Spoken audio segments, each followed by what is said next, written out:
Welcome, everybody, to our latest episode of ThreatCon 1, the podcast, the place to be where we talk about emerging threats. My partner in crime, Patrick Garrity. Patrick, how are you doing? What's up? I'm awesome. It's a great day today. Love it. And you know what? We're really fortunate to have an awesome guest today. We're going to dig into some really cool stuff. I can't wait. It's going to be like insider threat all over the place. I love it. Christine Fignar, Head of Threat Intelligence for the Federal Reserve Bank of Minneapolis. Welcome. Thanks, Tom. Patrick, good to see you. I'll actually correct you down. I'd love to say I'm Head of Threat Intelligence, but I'm actually a Cybersecurity Analyst here at the Fed and tasked in our local district with some of the responsibilities of working on that insider threat picture as well as incident response. Tomato. I love it anyway. That's amazing. Well, we're so happy to have you here and, spending some time with Patrick and I. Is it snowing yet in Minneapolis this winter? It is balmy and expected to be just shy of 60 today. We had a few snowflakes earlier in the month, but we are having a killer November, so I'm liking it. That's awesome. Patrick, you already got some snow in Michigan, right? Yeah, we got a lot of snow like a week ago, but we're back to 50s. If it's 60s in Minneapolis, that means it's probably gonna be a good weekend in Michigan. So all right, very nice. So I'm in Boston, and it's just gotten cold so far, but from a snow standpoint, we don't really see a lot of it anymore. The past 3 years, I could point to maybe like one snowstorm. It was pretty easy. I cleared the driveway myself. I didn't need the plow. Honestly, I'm jealous. We still get the waist high on the occasional drift day. So I'll happily send you some when that happens. All right. I love it. Well, Christine, let's dig into it. So we met you at our ThreatCon 1 conference. Thank you for coming. Thank you for an amazing presentation. The feedback actually has been amazing because I think you had a very unique topic. And your presentation was really hyper-focused on insider threat. In fact, you frame it as the cone of uncertainty, which really piqued Patrick's and my interests. So it kind of leans into some of the data points along the way to effectively measure risk for your organization. Tell us more about this. Sure. So I appreciate that feedback from the speech. It was great to meet you guys during ThreatCon 1. I think I heard an invite to ThreatCon 2. I'm putting it on the calendar. But we did talk about the cone of risk or the cone of uncertainty. So this is a hurricane threat modeling or threat mapping tool that I knew through my days in aviation. And I use it in my current practice because I say, why not rinse and repeat what you know? And I use it to basically help understand where to advise my leadership that we could potentially have problems. So just as you track a storm from when it's born out over the sea, moves its way to land, I feel like when you see risk, you start to categorize, determine its true buildup and level, and whether or not it's coming to land. And so that's really how I approach that conversation when we talked at ThreatCon 1. And I encourage people to think about, it's not just a one and done. It's not just it hits and it goes away. There is a buildup if you look carefully. Like our friend Jim Cantori at the Weather Channel, I encourage people to get out there amongst their people and feel that storm building so that you can understand its magnitude. It's so interesting. And what I realized, I think, about cyber, with you just saying this, the light bulb just went on for me because sometimes it takes a few minutes, but bringing in other concepts and other models always seem to be so applicable in cyber in so many different ways, right? That's just an interesting approach to be basically kind of all right, we know the storm's coming, right? Which is almost the equivalent of we know sometimes if you're a large organization or you're a financial services institution, whatever industry you're in, it's a matter of when, not if. Would you agree with that? I do, unfortunately. I think it's always hovering on the radar.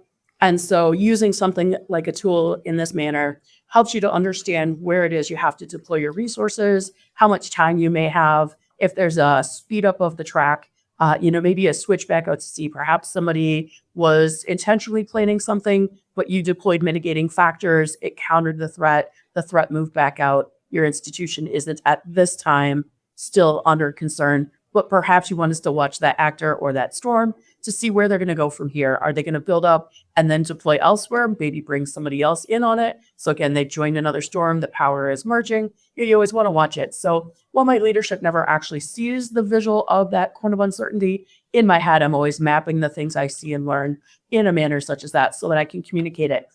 just like tools of this nature, that English to English translator I tell people I am is the thing in our field. You have to be able to communicate cyber to people in a meaningful way. You have to put the cyber picture in their head as to why it matters and how it is that they can relate to it. And so if you just flat out tell them something that doesn't mean a true deal to them, they can't measure the impact to decide whether to go with you and deploy. They have to sit there themselves then and reevaluate and redo the work you did. So using a tool like this for me in my head helps me to paint a picture that actually has full meaning. Hey, on the note of translating other concepts like weather to security, I actually have done similar. A lot of people don't realize or know this, but originally when I started colorizing like CVSS scores on a chart, I also did CVSS spirals.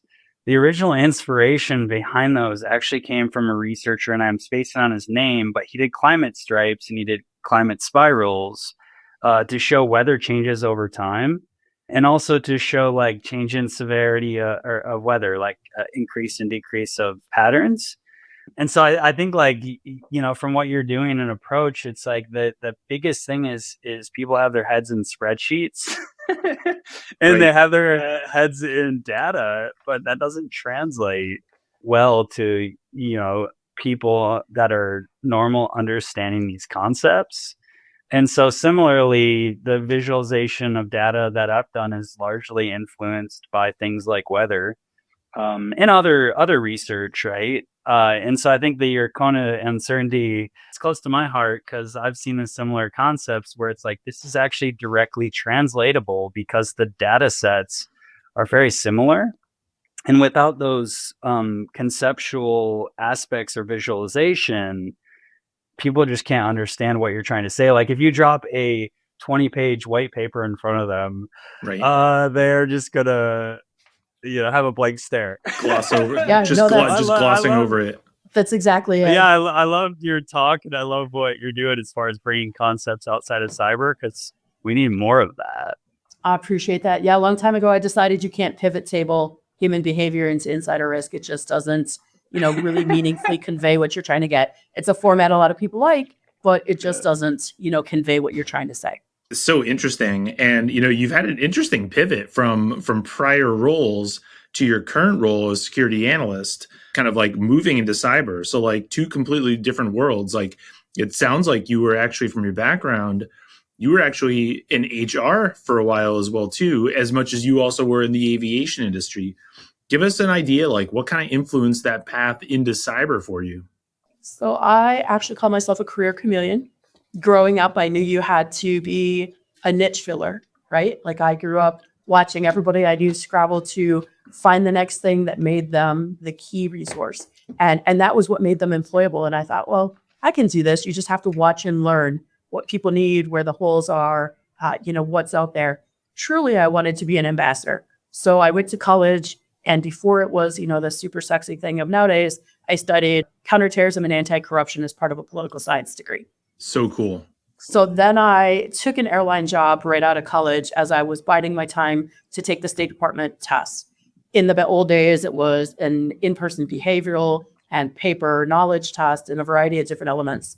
Got through that, discovered I'm allergic to every life-saving medication on the planet, and shockingly, they cannot take you into the Foreign Service Corps with that kind of thing. So from there, where do you pivot? So I kept that airline job and worked my way up through the company. Again, niche filling. Like you learn the skills you have, you build them into something you see needs to be done. You apply that humanized, language clarification for people about what they don't understand, whether it was the airline technology, the way to handle the personnel that work the aircraft, the overall scheme of things. So little time in the ground to air control tower for the airline, human resources, communications, a little bit of everything. By the time I was done, I really saw how that company worked.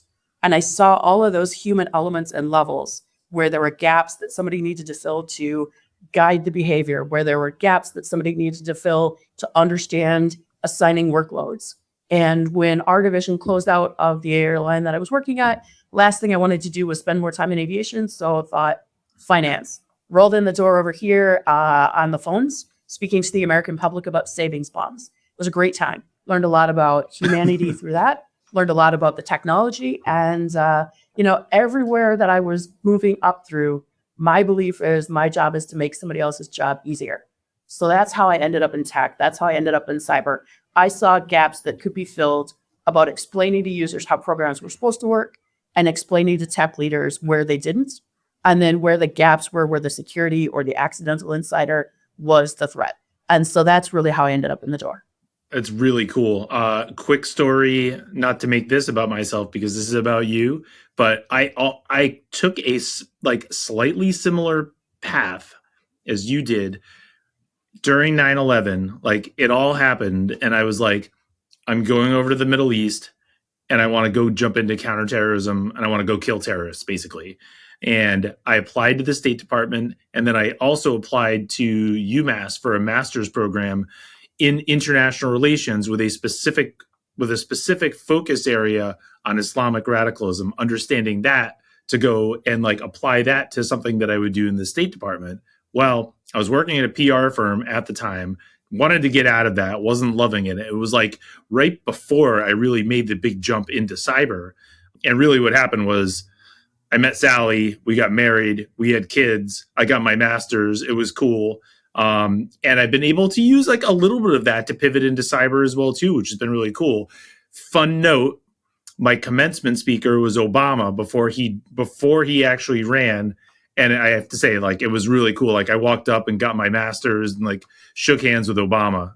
Awesome dude. That's cool. That is fantastic. And sometimes you can listen to people speak even when they haven't made the cusp yet. And you hear that tone of greatness, or you understand the way they put words together has a meaning that goes beyond what the words say. Yeah, yes. That's great. Something behind it, right? Mm-hmm. All right. Well, what a journey, right? And so here you are today. How do you think about emerging threats? That's one of the things that we are at Volncheck. We talk to customers all the time. Emerging threat context is essential to be able to go and respond to emerging threats. And you came to us through ThreatCon 1, the event, right? And the whole motion behind it, the whole movement is around countering emerging threats. Give us an idea, where you see the role maybe of threat intelligence and OSINT. I know that was part of your presentation, but super interesting area when you're talking about human behavior and tracking human behavior. Where do you find intelligence that sort of takes little data points of, hey, this is interesting here, I'm going to pull this in here, and it's relevant to what you're doing today?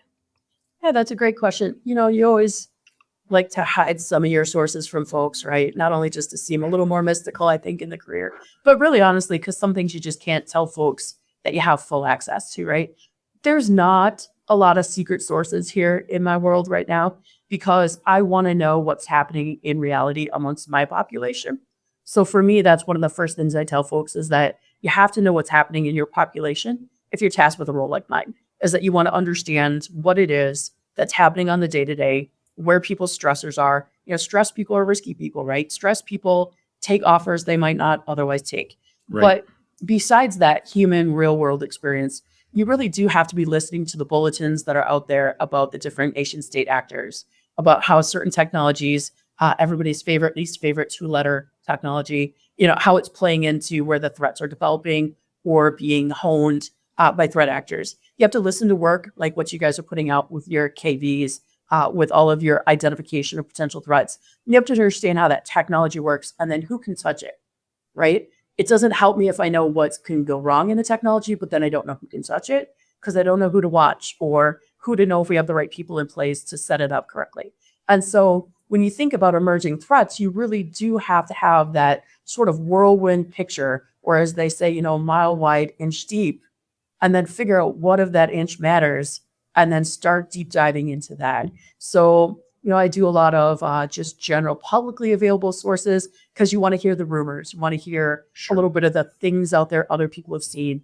When you think about North Korean nation state actors and their hiring scams, you want to understand how deeply that's integrated itself into something like LinkedIn or into other applications. You want to know if it's come at you. Do you feel like there's a vibe? And so those are always things that you're trying to understand just from those general. But that, yes, you really have to consume some of the more technical bulletins, some of the more technical awareness. And also if something can't be eradicated, it's a good persistence. How easy is it for someone to access? And then you start building a picture of, do we have those people in our institution? Or do we have periphery people like vendors or third parties that we would work with that would have those? And then you hope that you can start educating them. Hey, have you looked in your stack, your people, to see if this is a possibility? That the people component is huge. And I think the aspect of recruiting, onboarding, new hires, right? Like that's a good example where North Korea has been opportunistic in that area. And China. The aspect of having, much more due diligence as it relates to hiring practices, validation of employees' experiences, that sort of stuff has definitely become a lot more important. And I assume early on in someone's work as well, understanding what they're doing actively within an environment is a big thing too. Yeah. And I mean, this is a great time to remind people that, I'm speaking here today just sort of my own, beliefs, my own practice. I definitely am not speaking on behalf of our institution or about our examples, but, I've really tried to wag myself into a broader practitioner, not only through reaching out and talking at things like ThreatCon 1, but with other organizations, talking to peers in the industry through networking instances to try to understand what they're seeing and learning. Because if I don't keep my skill set up on that cusp, then potentially I'm going to miss something that I should have known about by remaining isolated. So, it's a blessing to be able to be here today, but I want to make sure to reiterate for people, I definitely am speaking about my own knowledge, my own experience, definitely not speaking on behalf of the institution. Of course. Well, the other use case that kind of comes to mind too, then Patrick, you just kind of brought up onboarding, offboarding, right? Because, how many employees leave an organization and, download the contact database? If they're a salesperson who in the sales world, you get a lot of people who jump from job to job, right? And you come into an organization and, maybe it's not going as well as you think. And maybe you're not selling any software. And it's hey, I'll just take the 6 to 9 months of ramp that I get. I'm not going to sell anything, but guess what? I'm going to download, the HubSpot database and bring it with me to my next job, right? And still today, there are so many companies that just do not have the protocols in place around IP, sensitive information. And it's so easy. And, and it's dangerous for any organization, right? From an offboarding standpoint, not to mention you get disgruntled employees who have an axe to grind against the organization. I never got a raise. They promoted this other person. Strategically, the company's not going in the direction that I want. There's such a bevy of things that could happen and things that they could do that oftentimes could just go under the radar. Yeah, I think that, is very true. I tell people, assign what you have a score, right? Figure out what it is that's important and figure out what it looks like, not just on the face of it, but the digital trail. And then how can you get to it? Is it really easy to get to? Is it really easy to move? Is it really easy to obscure?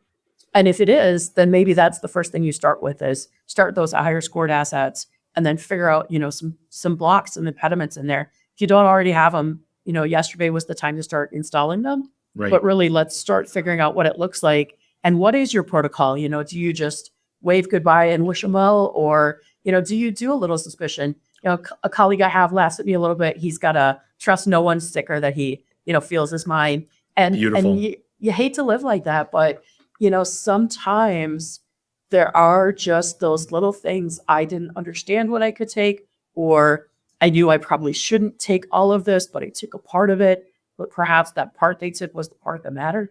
You have to really wonder, have we all looked at what we have available to us and understood the value of the data? It might not seem like a lot, but when you can piece little nuggets together from various sources, there is true value in what can be strung along.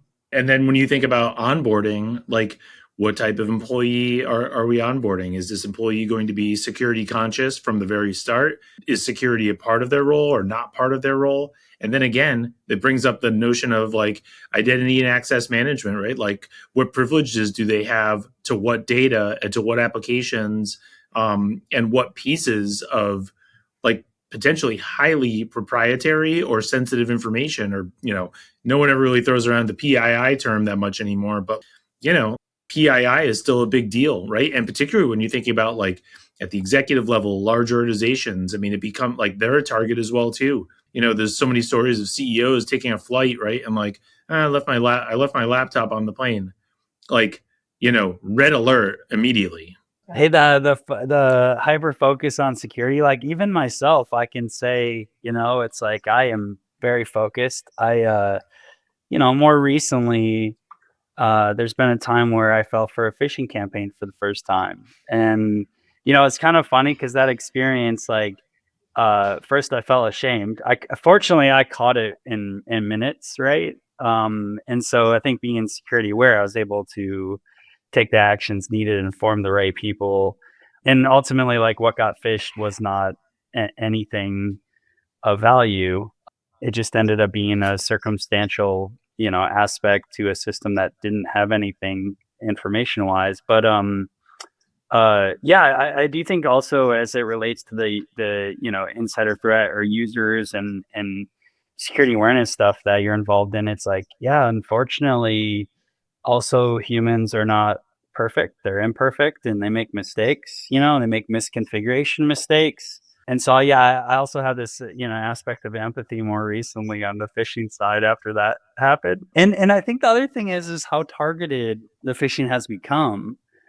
Kind of interesting, but in my instance, like I was working with an event, a third party, and like someone just got access to their email systems and sent stuff that looked legitimate. Right. And the timing of it, I think, was right before a meeting I was having about the event. And so you just look at the sophistication, and it's like ultimately, as a as a user myself or an individual, anyone in a position is essentially poses the same level of risk, from an access of being targeted, phishing campaigns, and other types of campaigns to get access to systems and data, which is rather interesting. I think you bring up a great point when you think about insider risk and when you think about what is the threat plane out there. We are at our level definitely at risk. People still target us. But honestly, they start with the lower level. They start with the people they can find on social media or LinkedIn, and they can crawl forward. But acknowledging it at our level, that we see it, that we also sometimes fall prey to it, that we have that same human gut reaction, that initial shame, like, how did I fall prey to this? It felt so shameful. It's is. probably the most shameful of my career, I felt. Even when it's a corporate test, right? Like you fail the corporate test and it's that knee-jerk reaction, right? But I think it's so important because when you listen to, let's say, elderly fraud victims, and they're talking to someone finally about it, the first thing they say is, I didn't want to tell anybody because I was ashamed. Or I didn't want to tell anybody because I didn't want my access restricted because they thought I was a doddering old fool. So we do that blame and shame so much in cybersecurity. And I think we need to move away from it. It's one of the two things that I think we need to move away. The other is that image of the black hoodie behind the screen, making the phone call, right? Making the phone call. Did you click this thing? Like I joke about it here with my team, but we say to one another, we have to move security out from behind the screen, right? We have to be a humanized practice if we expect a humanized behavior. And so part of that cyber education, I think, should be a role of everybody in cyber. I think we should all be willing to stick that hand out to reach out to the next guy who might not be as cyber secure and say, it's the little things. It's not the big things. If you're a intentional threat actor, probably I can't help you. You're not going to hear the message in the same way. You might smile and nod and participate in the activities, but truly behind the scenes, there's nothing I'm going to reach you with, right? But if you're my average user in an institution and you're so afraid to do your job because you're so afraid of what you're going to click on, or you're so operationalized that your metrics tell you you can't take a second to intuit, so it's just process. Whoops, I clicked the wrong thing. If somebody doesn't take that moment from our desks to reach out and say, hey, just remember, if you face this thing, here's how you would deal with it. Hey, just remember, they typically look really good. It's not the misspellings anymore. You want to be cautious about calendar invites. You want to be cautious about weird texts. It's not just the email with the funny phrasing. The next time somebody runs across those, we do hear them say, boy, I saw you in my head when I ran into this. Or boy, I didn't click the thing, but I heard somebody else talking about it and they weren't going to do anything. And I remembered that you said, no matter what, even if we think it's innocuous, we have to call. And so it's that different aspect of bringing it forward, right? We all know what happens. We all kind of tongue in cheek say, oh, somebody's going to get phished. No, if it happens, it happens, right? But we have to get rid of the stigma around, I've done a cyber thing, and now what do I do? Do I tell? Do I hide? Do I just sit in a corner and feel shame? Like, that's a big difference I think we have to drive.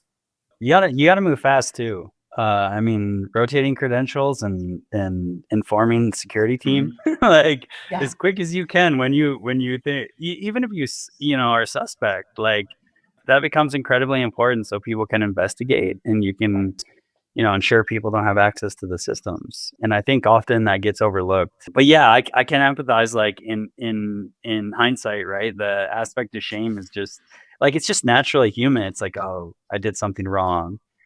And it's unfortunate, but I think the reality is like, yeah, we need to encourage people to report and question when things don't feel right. That's really, 100%. really important. And like you both said here, like human behavior, it is what it is, and humans will behave in a certain way. Sometimes they're just going to do dumb things, but even security conscious people have to consistently be vigilant, right? And raise not just their level of awareness, but like think about it from the standpoint of like what your role is and what your role is actually in security, right? In terms of like protecting, let's just say the business that you work for, protecting security components, or like protecting like your partners or your vendors even, right? From a third party risk standpoint.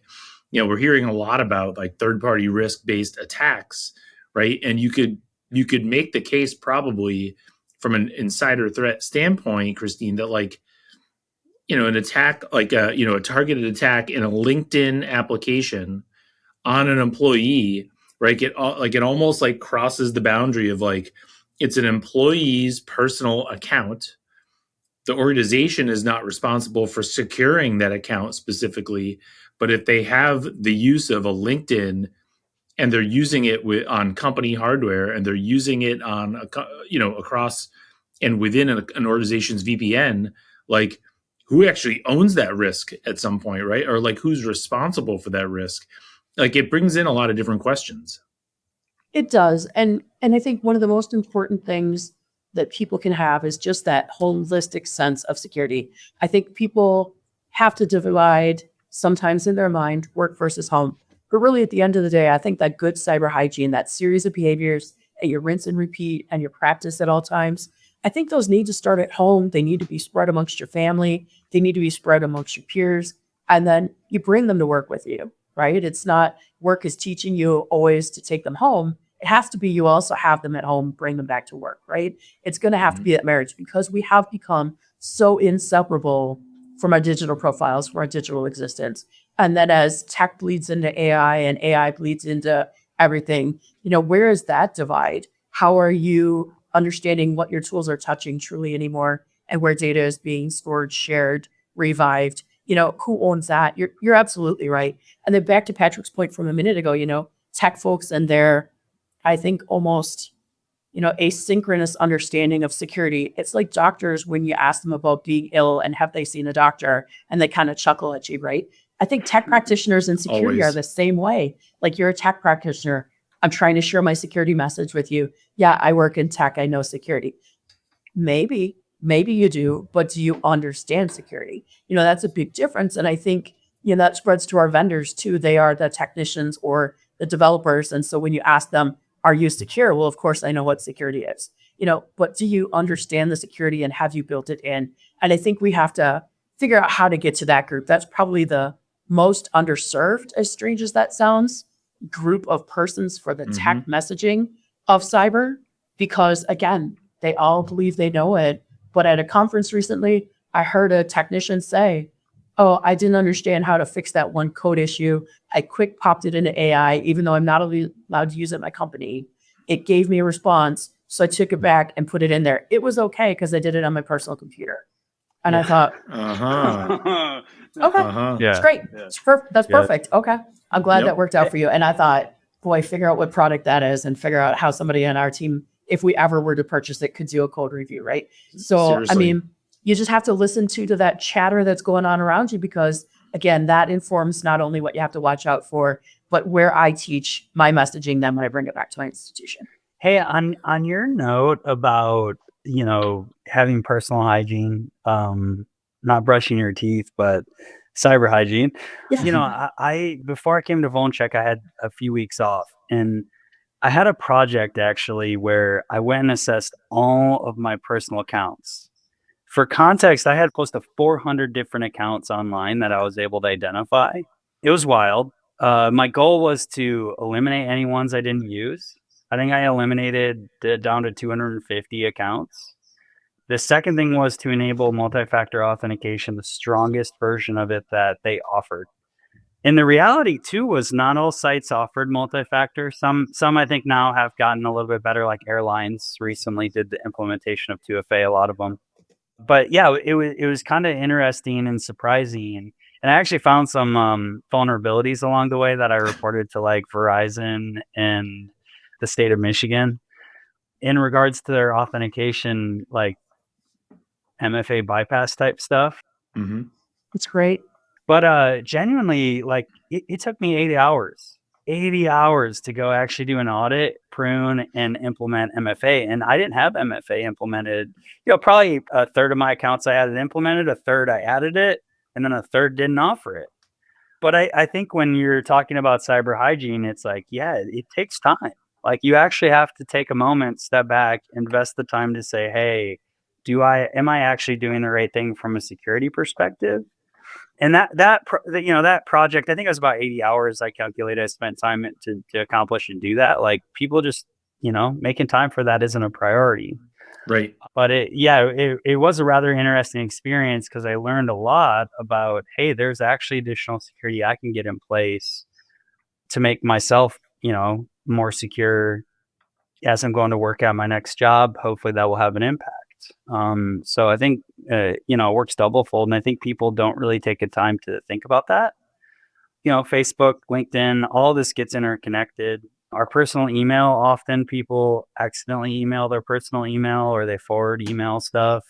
I don't think they really realize the implications of the importance of personal security hygiene in addition to the corporate security hygiene. And Patrick, what really just got me thinking was connected apps, right? Like, so if you connect your Instagram account to also post, if you post or put a story up that posts as a Facebook post and that like sends something into your Twitter account.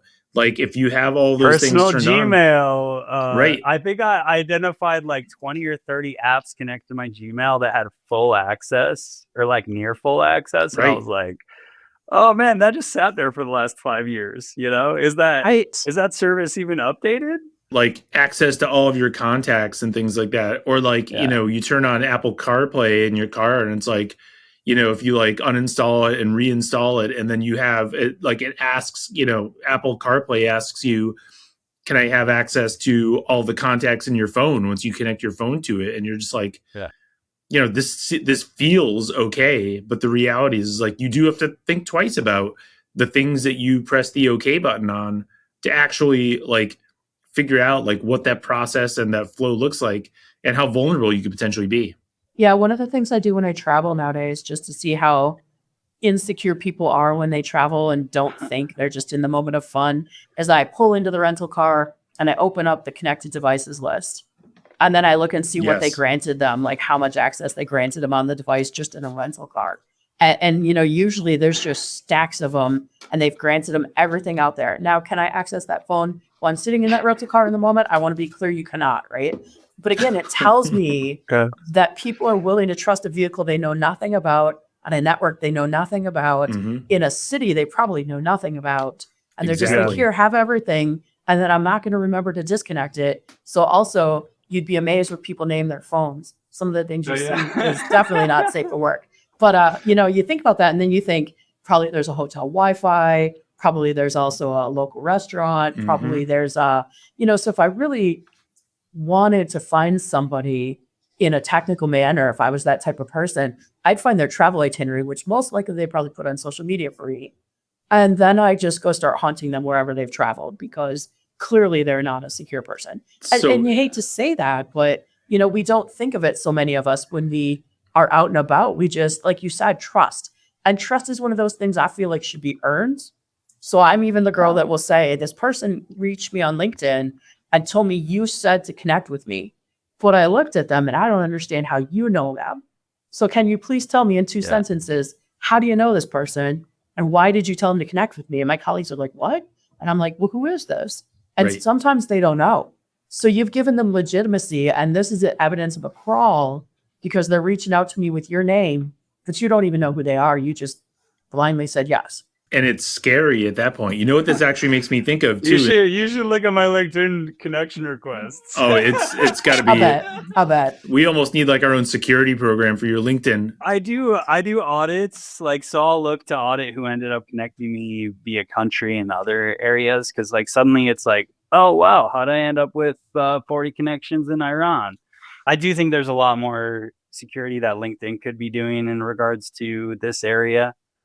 But yeah, legitimately, you know, I think on my spot, I've been a hyper connector on LinkedIn, and so naturally, it's difficult when you get so, you know, I can average 30 connection requests a day, and I think there's reason why I might connect with someone that I don't know, but those are real realities when you look at the social networking, you know, and making sure myself, the LinkedIn settings are locked down, so I'm not exposing much of any information to even people I connect with. You know, you also both just reminded me of too. I'm going to throw another vulnerable attack surface out there. When you go and Airbnb a house and you look at the TV and you go to sort of like, oh, like maybe put your own credentials in for Hulu or Netflix. So you're reminding me, and this, I was going to say this earlier, but last week I went to Kentucky. And you guys reminded me that I totally logged into Netflix and never logged out. And I was like, Patrick! I want to grab my phone and be like, okay, Netflix, like log out of this location. Somebody's enjoying your credentials. Ultimately, someone's watching my free internet. But that is the level of like things that, you know, naturally, like I thought about it beforehand. I got to make sure I log out of this when I leave, but like good intention.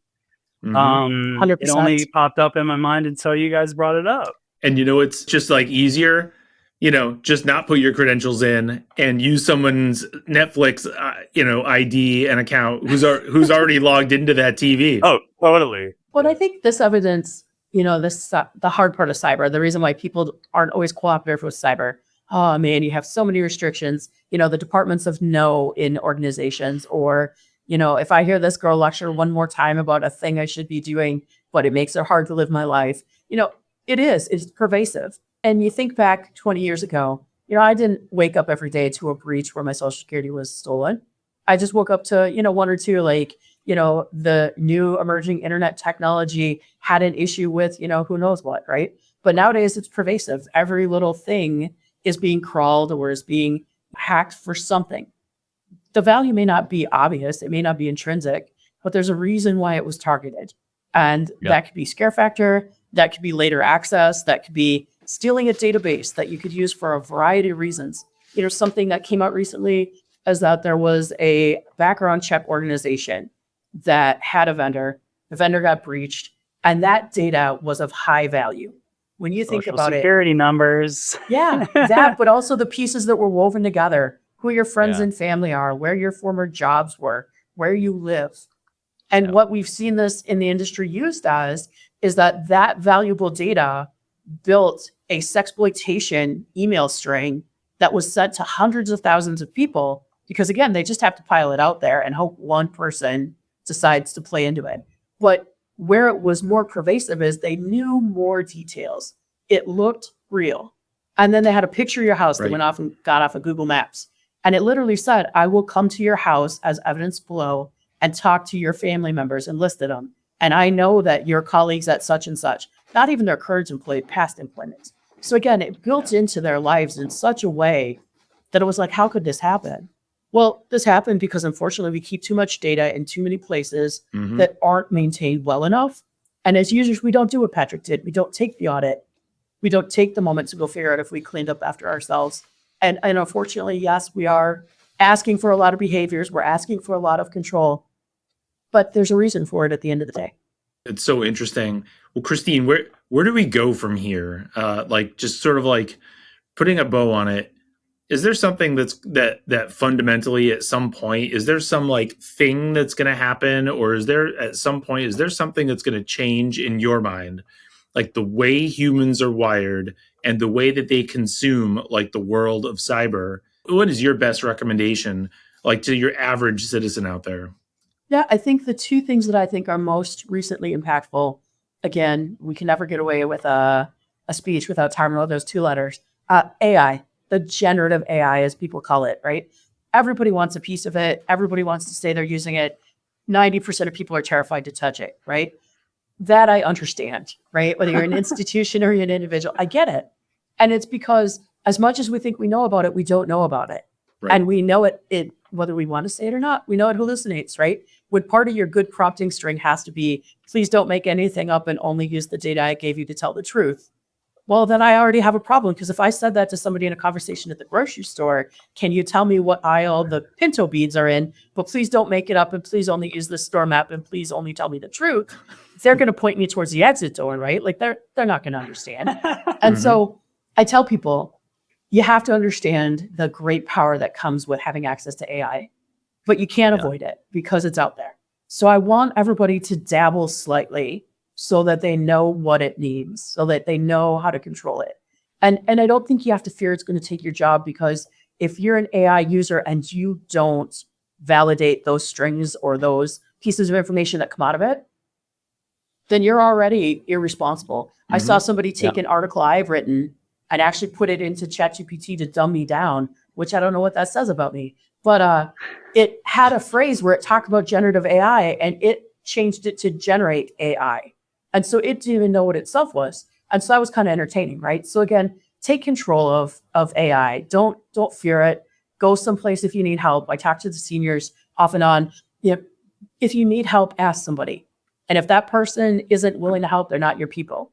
Go find somebody else, right? Find someone that will give you a basics. Sure. But then the other thing is that the human connection, I think, was always sort of stretching even before pandemic. So that human respect for one another, that we're all interrelated string that was out there, I think it's broken. And I don't know whether it's just we were so separate from one another and having to survive. And because I proved I could survive on my own and I didn't need you, I don't have to care about you. I don't know if that's the mindset, but that human connection is broken. And that carries into cyber too. When you think about it, I no longer feel tied to my organization in the same way. And then the return to work, the continuing work from home, whatever situation you're in, and the lack of humanity that you see in your colleagues, like you said, Tom, humanity, you have to see it. And I think we're struggling to see it. And so I think we're struggling to behave in cyber in a way that uses it. And so I think we all have to take that personal responsibility to put a little bit of the humanity back into it, whether it's step back from being a keyboard warrior, whether it's think before you click, whether it's, it matters that I do this right the first time and I don't just chuck it out to market. I tell you I'll get to it later. Whatever it is. Right? I know you've talked about this before in other podcasts. I'm laughing because the incentives of most developers are to just like throw stuff out there and get like that work doesn't mean it's secure, right? Right. So right. I'm agreeing with you. I really do think what you're saying in reflecting hindsight is like, the isolation aspect and people doing it themselves for so long and seeing they can survive that way, has driven a little bit of that mentality in all of us, which is real. And, we got to get over ourselves. Yeah, for sure. Well, thank you so much for joining us today, Christine. It's been so much fun just getting to know you, getting to hear your perspective on things. We really appreciate it. So thank you very much. Thanks so much. I appreciate it. I look forward to interacting with you guys again. And like I say, if that ThreatCon 2 invite's out there, send me the info. I look forward to seeing you. You got it. We're actually going to keep it as ThreatCon 1 because it kind of aligns to the threat level, but it'll be ThreatCon 1 2026. I'll look forward to it. Thank you guys very much. Thank you very much. Thanks to our listeners too. Thanks for tuning in to our latest episode of ThreatCon 1, the podcast, the place to be where we talk with the people who matter about countering emerging threats. Stay tuned for our next episode. Thank you, Christine. Thanks.